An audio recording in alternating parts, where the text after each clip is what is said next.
Hi, my name is Vukica Jovanovic. I'm from Old Dominion University, and I will show you a tutorial for the part motor. So the textbook I'm using, it's Learning Autodesk Inventor 2018, Randy Shih, and this is the chapter 7. It's datum features in design, and it's on the page 725.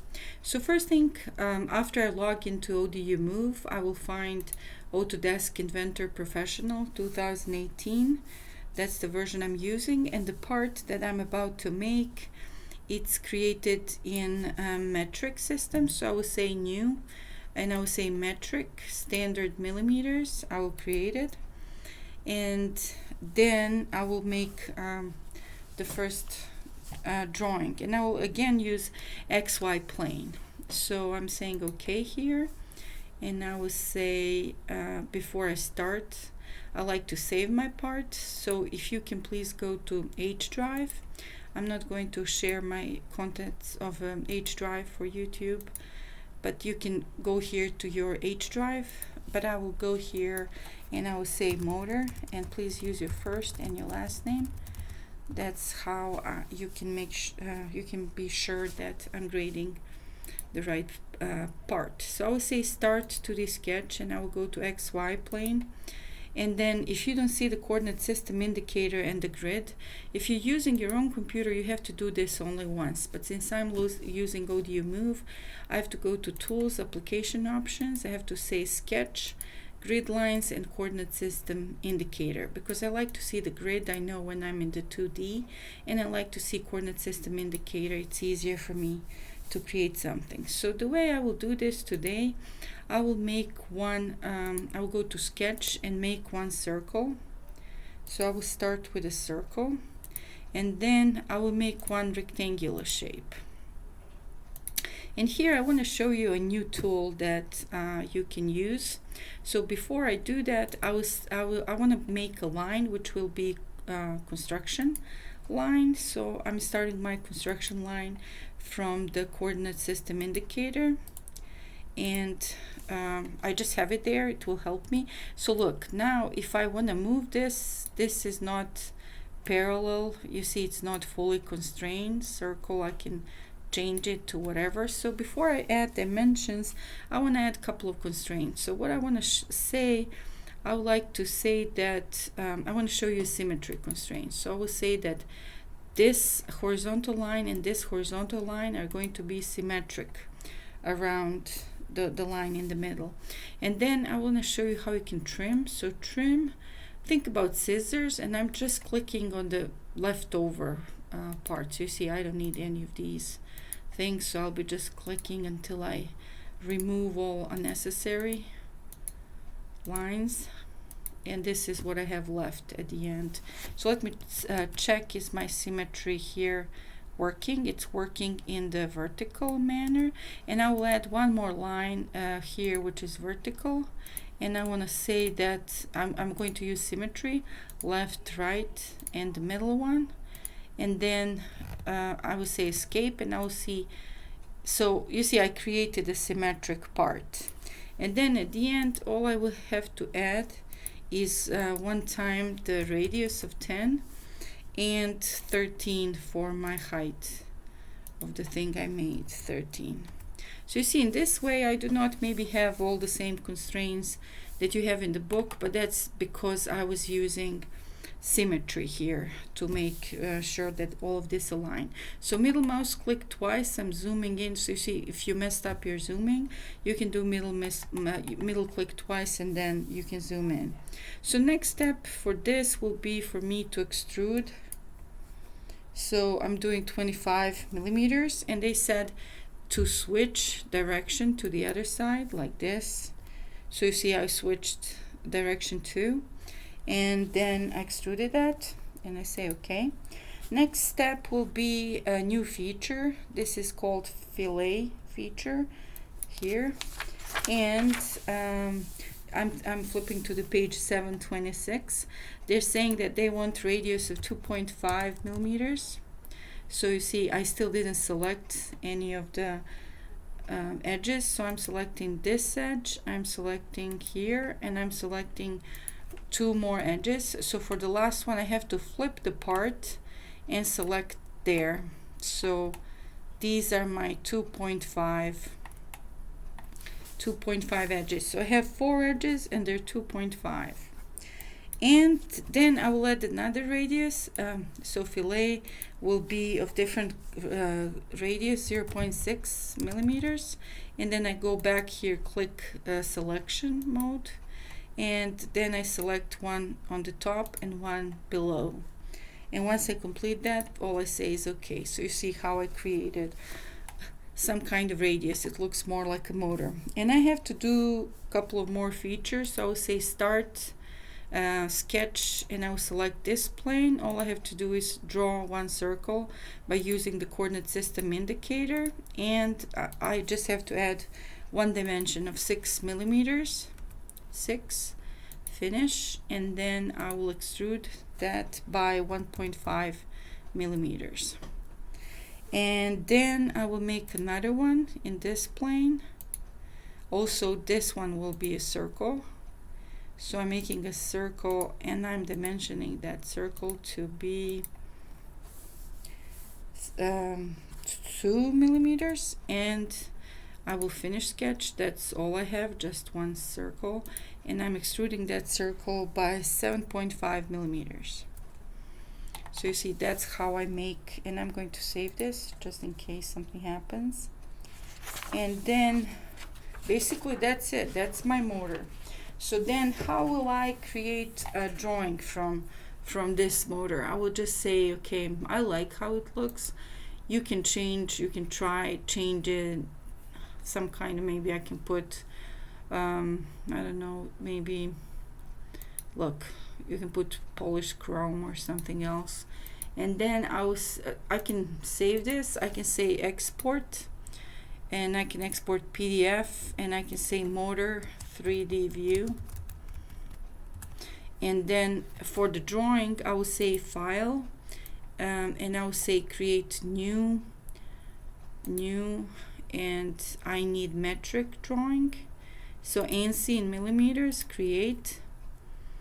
Maybe I again try maybe B size, edit sheet, so I can select B.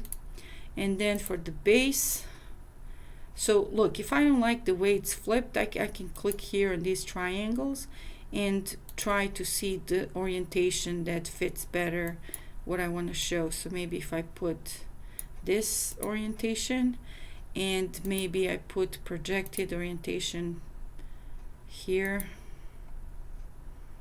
I think maybe the other one will work better, that one. So I don't think I need both of them. I can delete this one. And then I can make projected view here, and maybe make one more base view. So if I want to do a 3D view, I can say custom view orientation. This one is fine, and then I can put it somewhere here. So you see, in this way I put all the views, but I would like to show this one as raster view, like that. And now it's time for me to add, let me see why I don't see all the lines. Yeah, the parent view is this. So if I say raster, so I will select raster, because it will show me just all these fillets and everything. Raster view. And now it's time for me to annotate. So I will put whatever I have circles, I need to put the cross there, and wherever I have something symmetric, I will add symmetry line. And if it's not extended throughout the whole part, I can just make it a little bit bigger. And same for here, I make a symmetry line in the middle, and then I can put it all the way through. Okay, and then now it's time to dimension, and of course to fill out the table. So if you don't like how the views are aligned, you can click wherever you see where I see this like red, and this parent, the children will follow, you see. So that's my first one that I added, so everything else. And then also I can fix my ANSI large. So company is Old Dominion University, so instead of this I write Old Dominion University, and I can put my name there.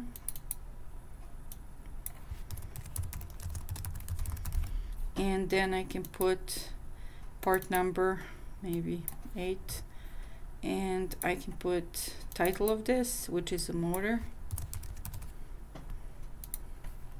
and basically creation date, which is today.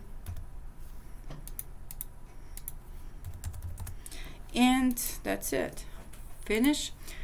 So now I have to add some dimensions. So basically I can add all these circles that I have. I would prefer to put them here where I actually see them as circles. So if you want to show radius, or if you want to flip to diameter, you can do that. Right click, dimension type, diameter. You can pick one of these two options, and then I have here two others that I will need to dimension there. And for radiuses, it's better if I put them where I actually see them. So I will zoom in and select somewhere, and then I can position my radius, just one left click. And there's this small one which would be better maybe here. Zoom in, don't select the midpoint, go a little bit far away from the midpoint. That's how you can get it. Okay, and then I have to say how long are all these things, and I can do that with one baseline maybe, and I can say, okay, I'm starting from here, and then I go way to here, here, and here, and then I say right click, continue, and I make all of them at once. Create. Or you can do one by one, doesn't matter. You know, maybe I can move one above just to not have everything so crowded. So I can maybe put the overall one here. Hold on, escape. Something is not listening to myself. Okay, now it's better. And then I can put this one here. And let's see, maybe I need to dimension here how big is this dimension. But if you put that, it's not nice if I'm overlapping, so maybe I can move some of these. So basically this one can go in the other place here, and again I can say dimension type diameter, so they're not overlapping.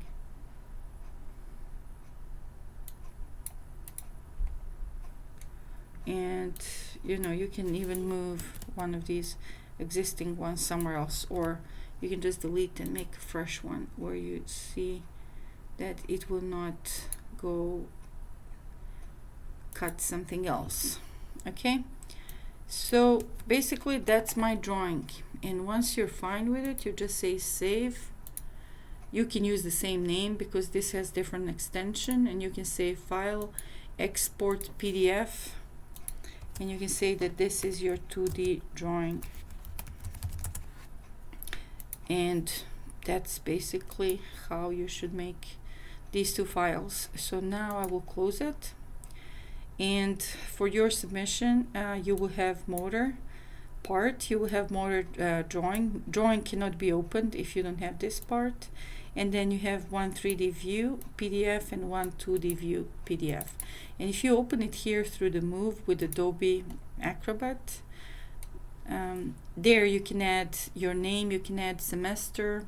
So basically I have this part, and I can say I would like to edit text and images, and now it's converting this page, and I can add text, and I can say, okay, this part is called motor.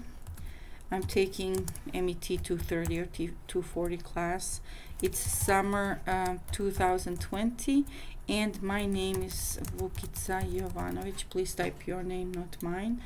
And hold on, escape, and then I can select this, Control A, make it yellow, and make it larger. Maybe not that large, 36, and then you can move it there so you can put your own name on it. Maybe it's really kind of big, but it's okay. And I say save, and that's it. So now when you're there still in Audio Move, you will probably have this in your H drive. All you have to do is you have to go open Google Chrome there, and go to Google Drive, find the folder I shared with you, and upload these files. You can upload all of them to your specific place.